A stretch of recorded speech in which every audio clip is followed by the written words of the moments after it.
I was a resident here at Harbour Housing, and I'm now an external volunteer. I moved out, got my own place. I'm now an external volunteer. I volunteer on the farm. I manage the farm, look after the animals, things like that.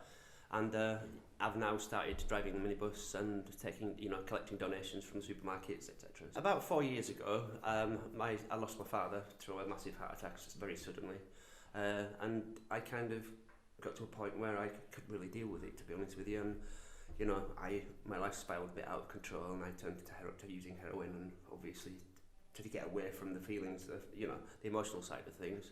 And so it kind of spiraled out of control, and then I had people taking over my flat and things like that. So it got to a point where I just had to leave the property, and I came to Harbour Housing, and I was there the same day.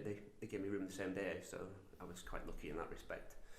And I've had blips in between, little periods of time where I sort of slipped up and stuff. But in general, in the last 2 years, I've been clean and just trying to get. The last year especially has been not looking back type of thing. I made a conscious change, and I haven't looked back really since, to be honest with you. And it's all starting to look really pretty nice, to be honest. Now I've got my own flat and things like that, and it's nice to be able to come back and give a little bit back, to be honest with you, as a thank you. No, when I was at rock bottom, it was like, well, what's the point? And it was very easy to sort of go introverted and just use heroin on a regular basis just to sort of escape from how I was feeling in myself. But now, I don't even contemplate it.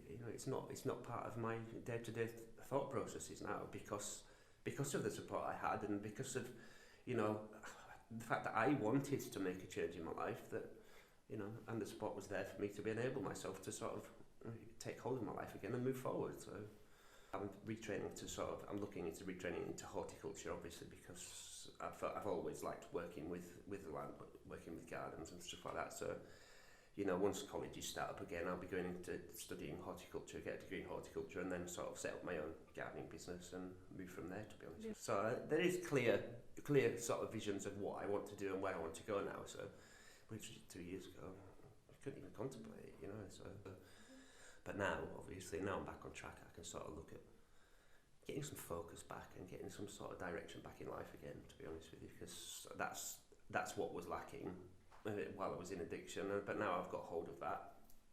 It's all systems go and move forward, and try to stop me now. There's time. I've got plenty of time now, and to be able to sort of see where I was a year ago, even a year ago to where I am now, I feel quite proud of how I've progressed, to be honest with you. But I've not finished yet.